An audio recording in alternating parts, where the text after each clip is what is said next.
I'm so glad that Margaret's here. We go back 27 years, I think. I think it was 1980 that I came to your place for dinner. Yeah, and so we've been very strong friends for all over these years, and many other friends here as well. It's also been great to catch up with a bit more with Jack this morning around what's happening here in the Trauma Studies Centre. We've crossed paths over time, Jack, and I've developed a bit of a sense of your work here, and I've been really drawn to that, and I'm looking forward to having some conversations with you. We were talking this morning about how some of these ideas about witnessing can be taken up in a broader context, and so I'm really looking forward to some great conversations. This wonderful context, a small workshop to get some dialogue going and some discussion around these ideas. So my plan is to present some ideas with you. Jack asked me to talk about some of the basic assumptions that I draw from in my narrative practice to begin with, and then move on to looking at how these apply to working in the trauma area. So that's my plan. And but I'd welcome reflections, comments, questions. So please don't hesitate to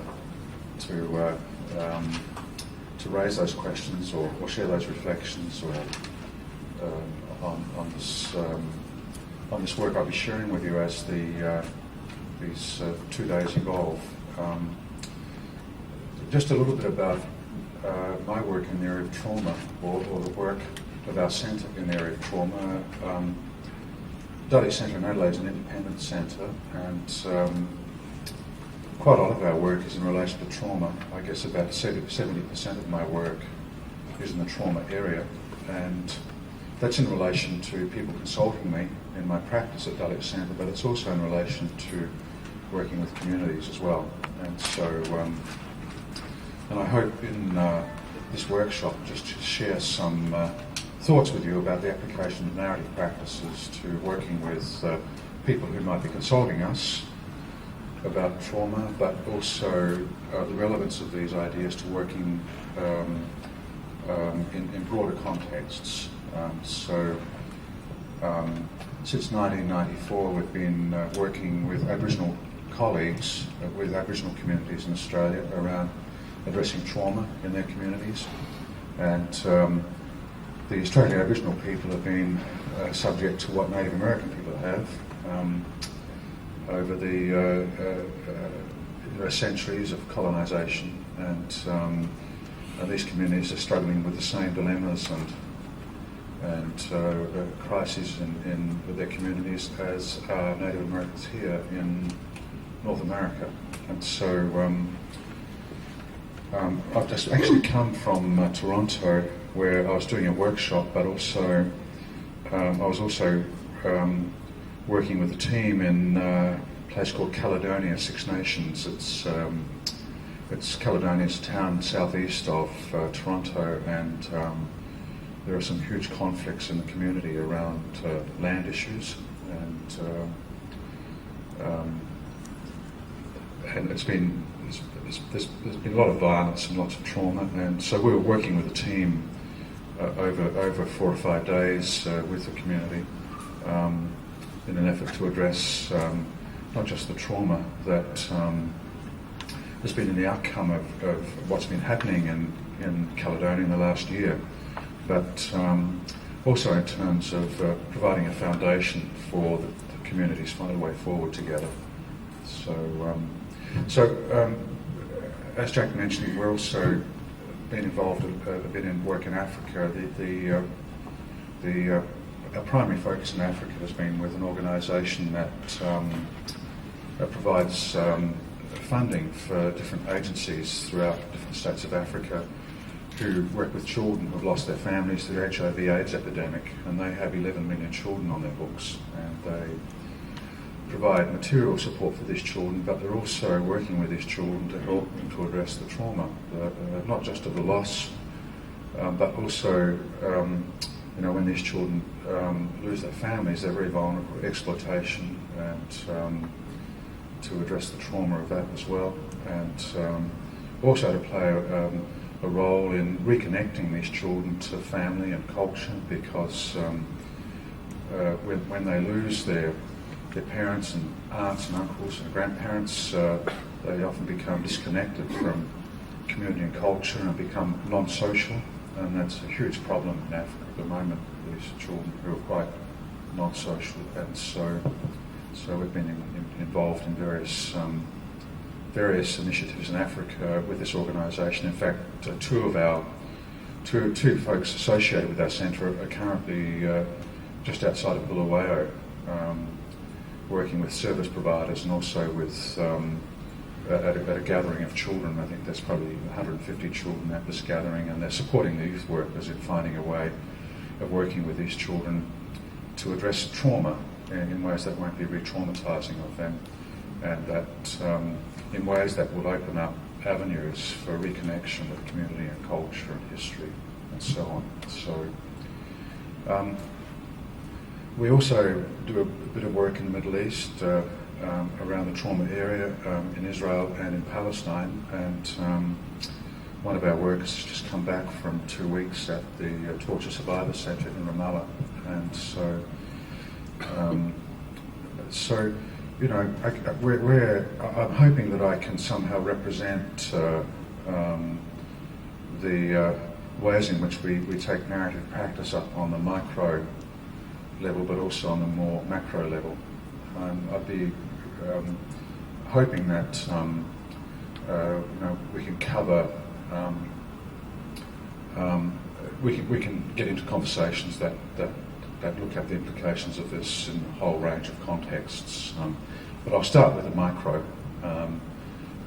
because that's the easiest place to start, by sharing with you some of the assumptions that I work from, and the implications of these assumptions in what you might refer to as clinical context, with people who have consulted us about trauma. And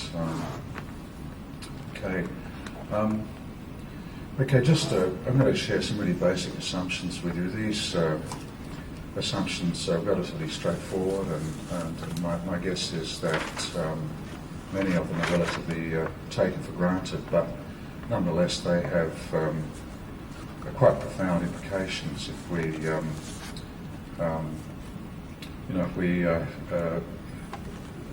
seriously engage with these sorts of assumptions that I'll be sharing with you to begin with this morning.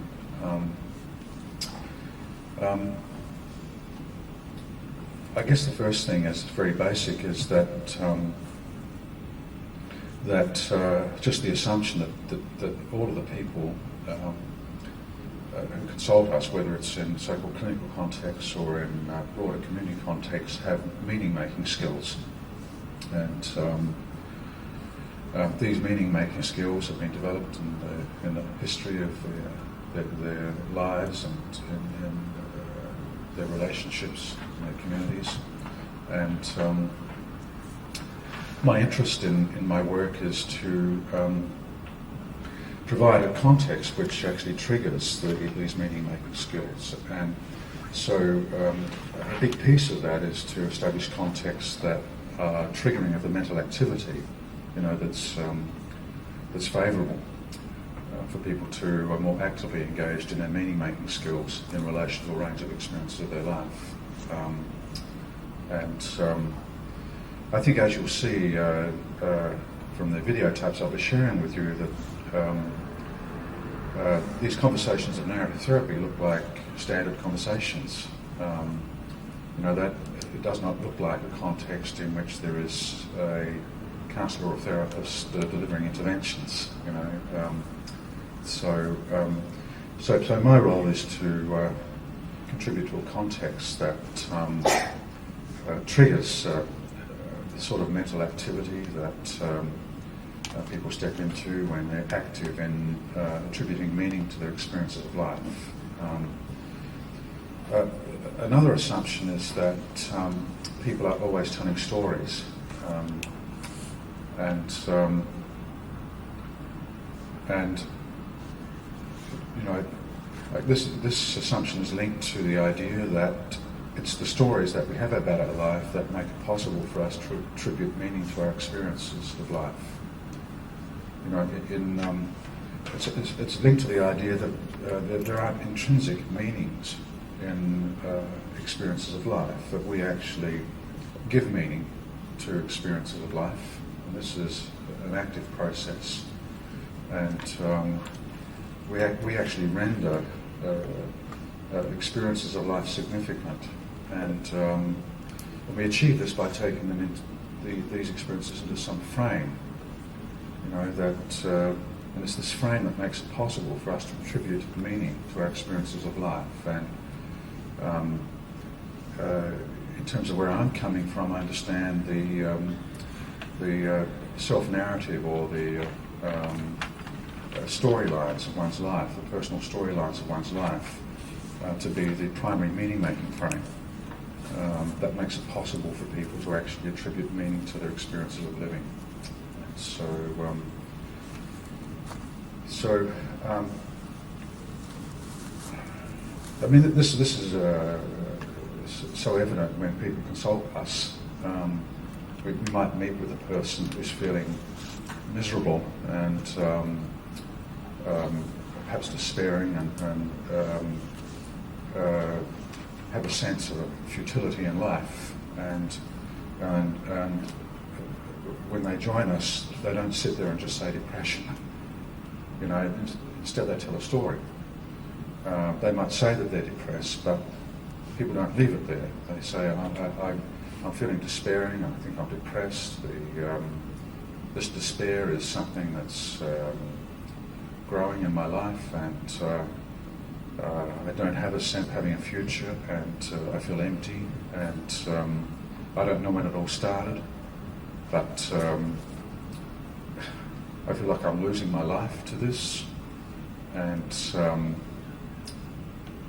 you know, I guess, you know, I became more aware of this development. I don't know, several years ago I was actually, the company I worked for was subject to a merger, the person might say, and this was back in 2005, in February, no, not February, early March. You know, people are very specific about time, about the sort of temporal dimension. And in the context of this merger, my working role was changed without consulting me, and I was shipped out to another office, and I had to commute long distances, and it was an unfriendly environment, and I felt betrayed. I'd given loyal service to this organisation for more than 20 years, and I'd been a big part of some important initiatives, and this really flattened me, and you know, it took quite a while for me to sort of somehow gather myself and to get myself back into life again. And just as I was doing that, my relationship broke up, and without warning. And the person will say, and that was in 2006. In fact, it was January 28th, 2006. You know, people are very specific once again about locating these significant events of their life in the sort of temporal dimension, and I was crushed by this, and for months and months and months, it wasn't one day at a time, but it was like living life 1 hour at a time, and I really struggled to reclaim aspects of my life, and I was just starting to get some of this together when my mother took sick, and I'm the oldest sibling in my family, and I had to step back from my life again, and here I am now, you know, in April 2007, and I feel that my life is in tatters, and so people tell these sorts of stories, don't they, when they come to consult us. So we always hear an account of events that are linked in some sort of sequence through time, according to a theme or a plot line. There are always those four elements. It's rarely about a singular event. It's usually about events that are linked in some sequence through time according to a theme or a plot line. Like the theme here is like losing my life, or it's a theme of tragedy or loss or whatever. And so people also share with us some of the conclusions they've reached in response to their reflections on these developments in their life. They say, this tells me that I'm inadequate, or it tells me that I'm a failure, or it tells me that I'm a loser, or it just shows how incompetent I am. So people also share these conclusions, and these are like identity conclusions. And so what usually happens when we meet with people who consult us, we hear about the unfolding of these events through what I would call like the landscape of action. It's about events linked in sequence through time according to some theme or plot line. It's like a landscape of action. And but they also share with us some of the conclusions they've arrived at, or their understandings of some of these, or they share with us an account of some of the understandings about their own identity that have been confirmed or reinforced by these developments. And these are usually very negative understandings or negative conclusions about their identity. So we could say that we also get to hear about landscape of identity material, landscape of identity conclusions. And so we'll look more at this idea about dual landscapes a bit later in the workshop, and when I share with you one of the maps that I often that is orienting for me in the development of these therapeutic conversations. So it's going to start singing again in a minute. It's turned off. Oh, well, that's good. So that's another assumption. We have the assumption that people have meaning-making skills, even young children. If we get time in this workshop, I might share with you a videotape of working with a 4-year-old child who's been through incredible trauma. This child was actually removed from their family at birth when they were 2 years of age, and the parents were prosecuted for perpetrating abuse and neglect. Placed with a foster family, and this child was removed from that foster family at the age of 3 years and 10 months. And the foster parents were also wound up in court over perpetration of abuse and neglect. And now they're with a new foster family, and they've been in this new foster family for 12 months. And there's all sorts of issues that have to do with the consequences of trauma and neglect. This child is delayed in most of the developmental milestones. They're having enormous difficulties in establishing self-regulation, and part of the focus in this interview is providing a context in which that's somehow favourable to the child developing the ability to regulate their bowels and their bladder. And so, and as you'll see, even in this context, this 4-year-old that's been through so much trauma in their short life, you'll see that this child has very significant meaning-making skills that can be drawn on in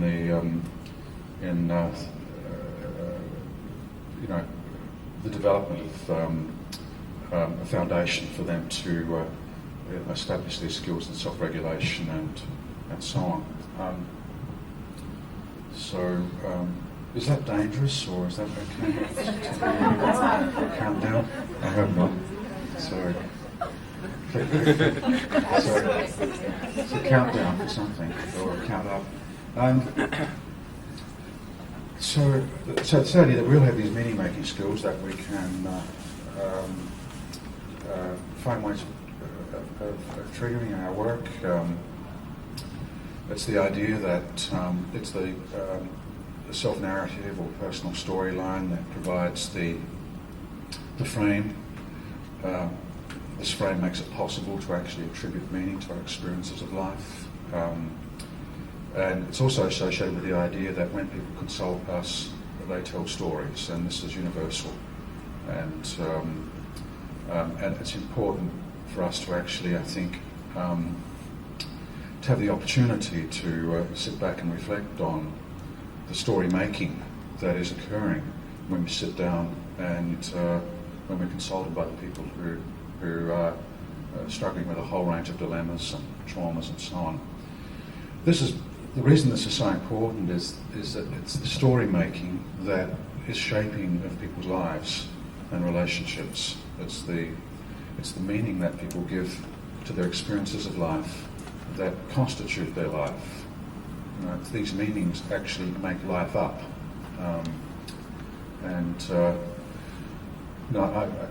Mostly we're not conscious of the extent to which we are shaping of our own lives as we are living our own lives. We're not conscious of the extent to which our expressions of living are actually shaping our life as we live our life. We're not conscious of the extent to which it's the meanings that we give to our experiences of life that are actually producing our life. We think that we're not aware of the extent to which we are fabricating life through acts of living. And so we're relatively unconscious of that. So another assumption I'd like to share with you is that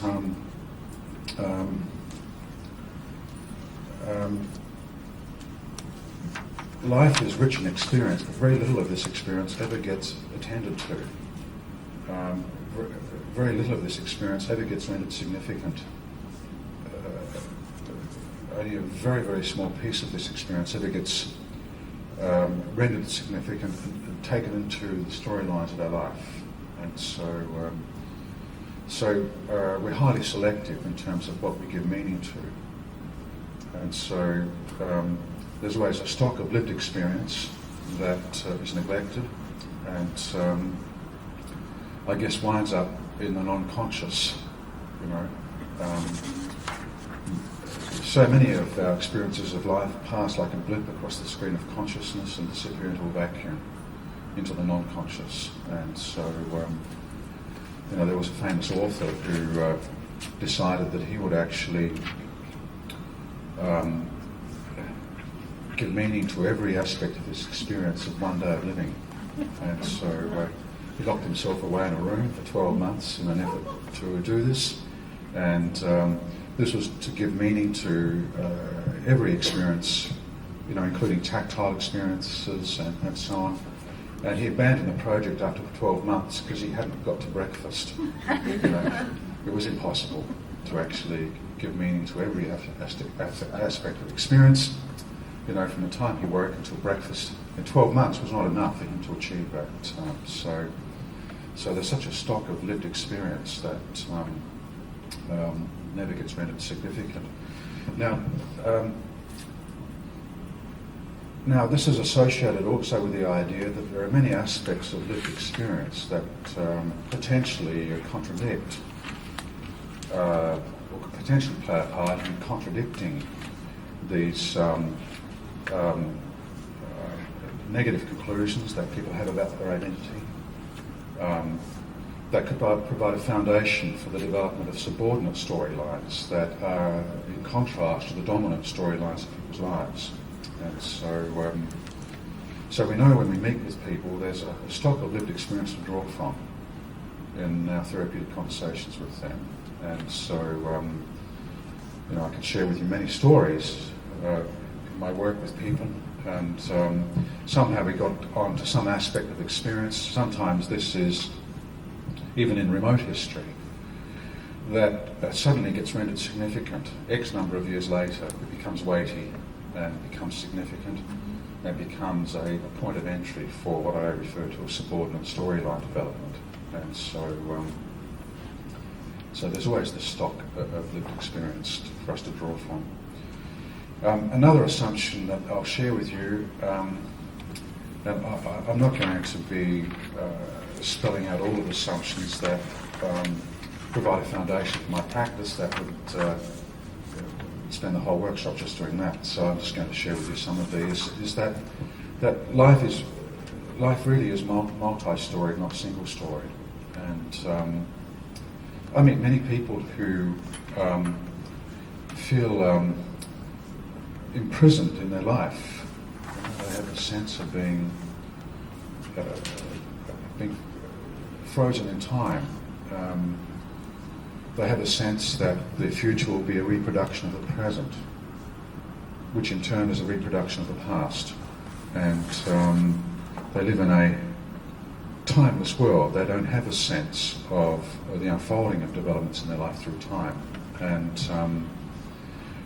they represent their lives to be futile. They're often very despairing.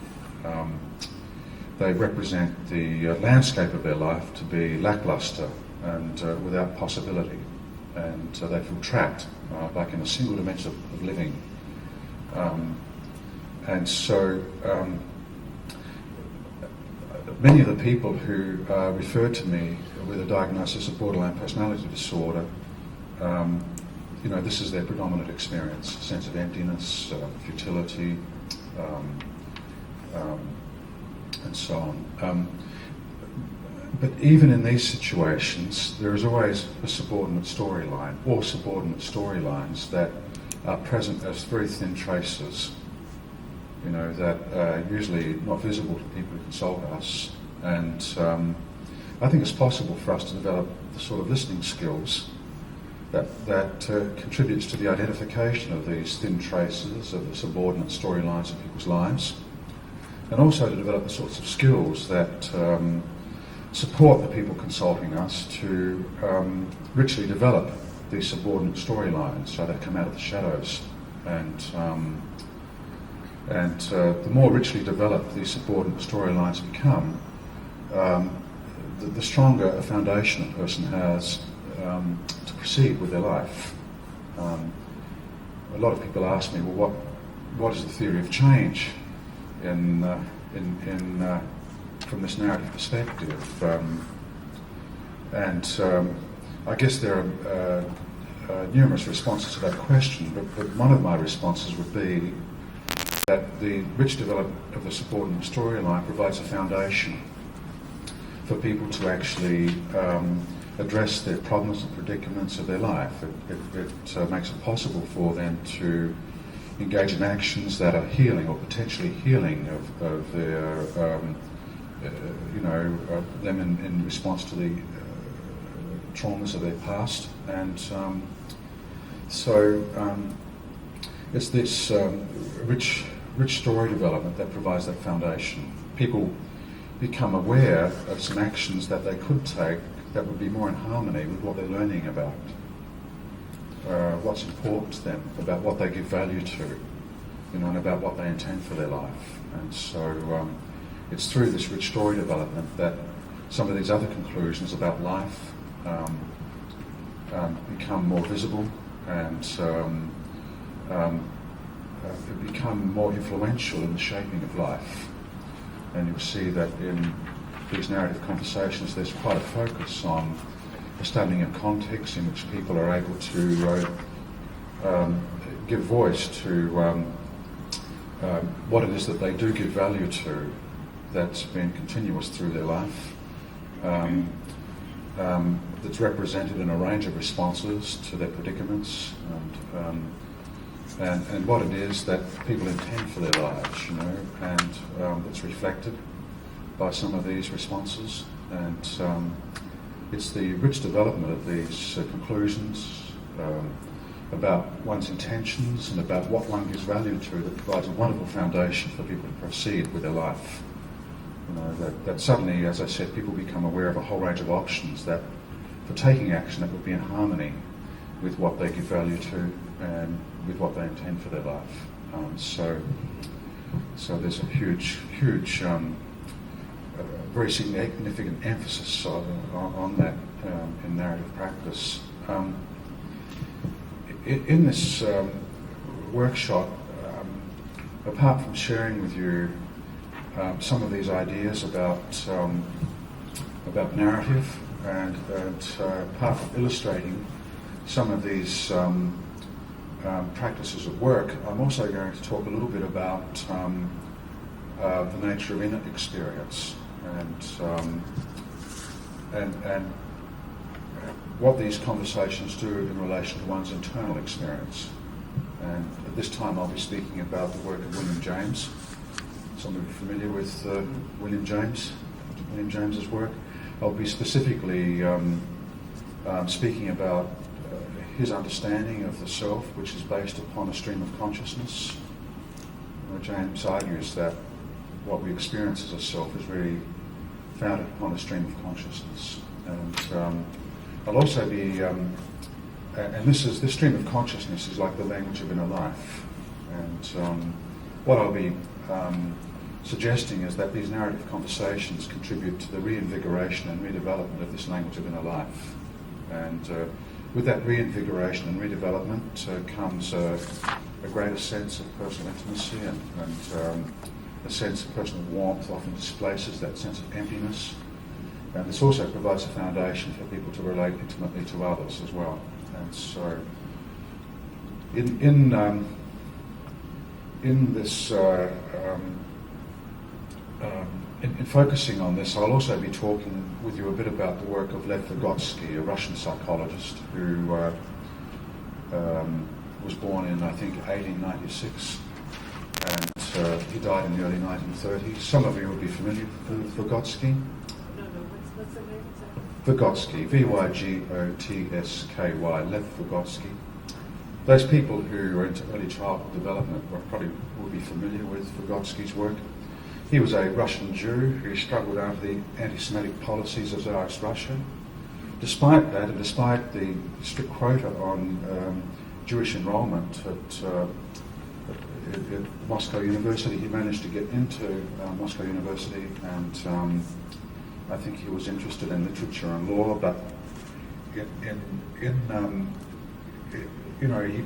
his interest turned to early childhood development.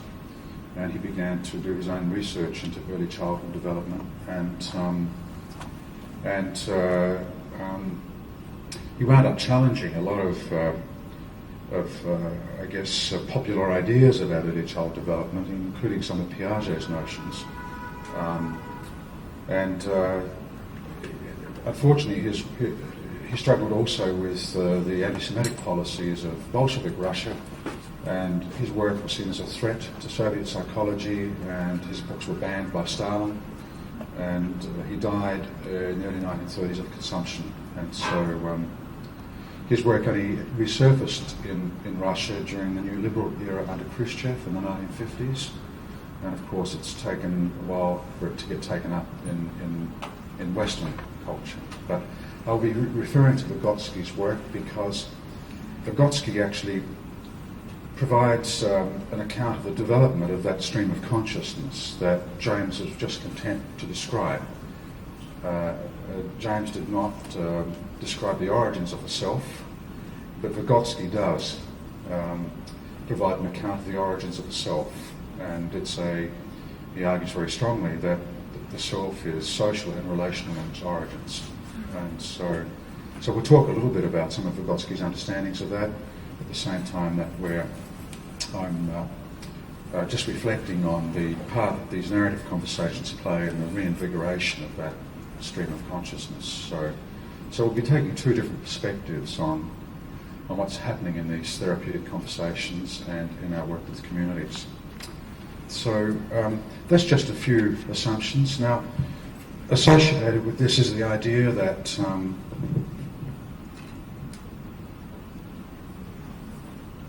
it's not really my role to deliver interventions or to give affirmations or to reframe people's experiences or to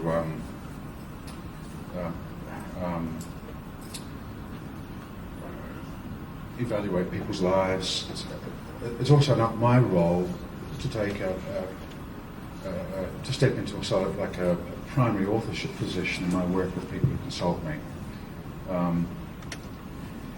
My task is to find what I would call a more of a decentered position, in which my voice is decentered and that the voice of the people who consult me become more centered, and that their position is elevated in terms of the primary authorship status in my work with the people who consult me.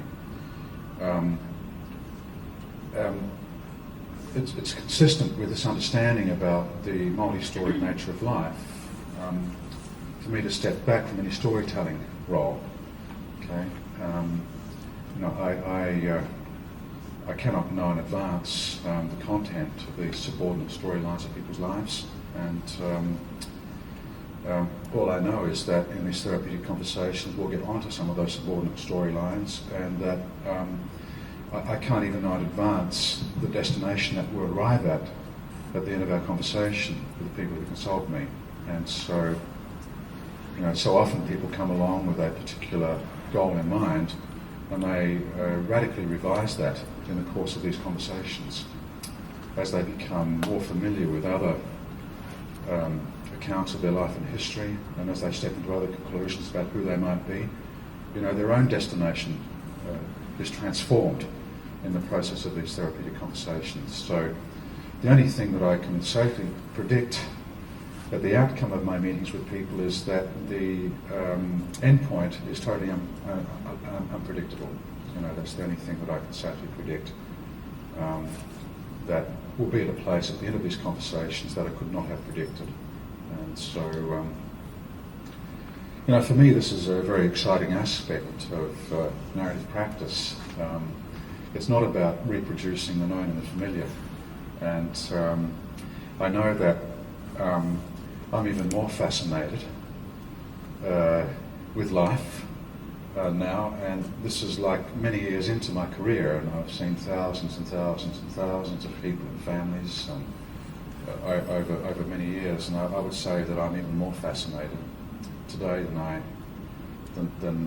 have been. And I've always been interested, I've always been curious about life, I've always been fascinated in life, people's expressions of living, but that grows, and that's a huge antidote to what is often referred to as burnout or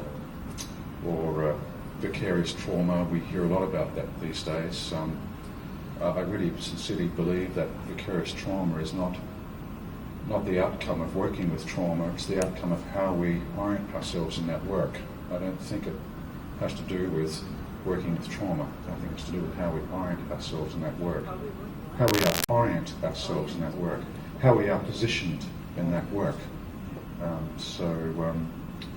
If I use any words that aren't clear to you, please ask me to clarify them, because it's probably accent. And so... that was the first one.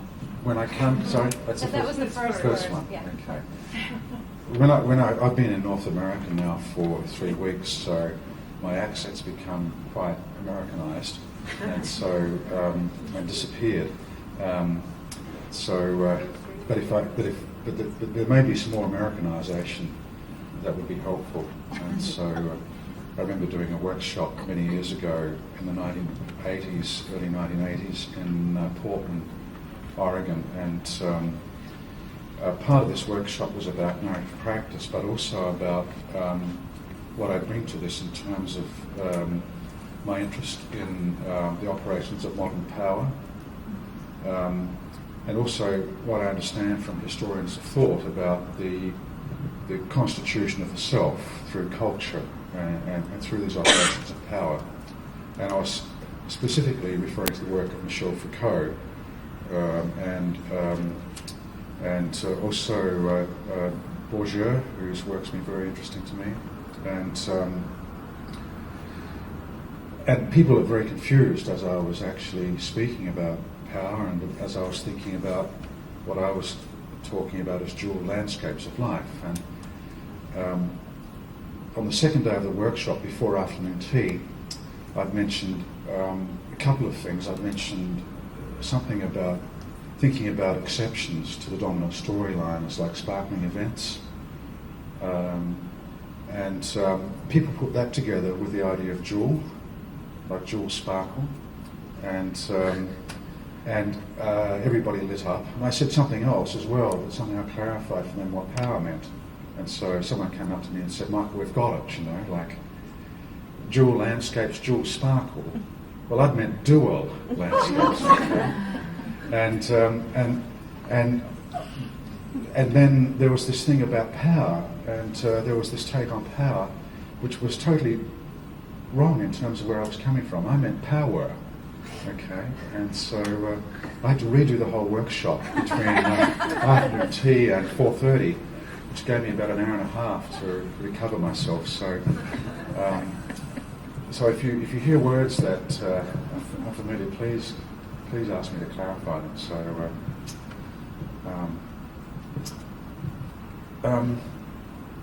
Okay, where were we? So that's something that we'll be reflecting back on as well. I'm going to spend a bit of time on the life of the therapist or community worker, and what it might be important for us to be doing that will provide an antidote to what's often referred to as burnout or vicarious trauma or whatever. Because I think there's so much that we can do that provides an antidote to that, and actually reinvigorates our work with people who are struggling with the consequences of trauma rather than the inverse. And so let me share with you just a couple of stories that reflect some of these assumptions, and then maybe we can take a tea break. Would that be okay?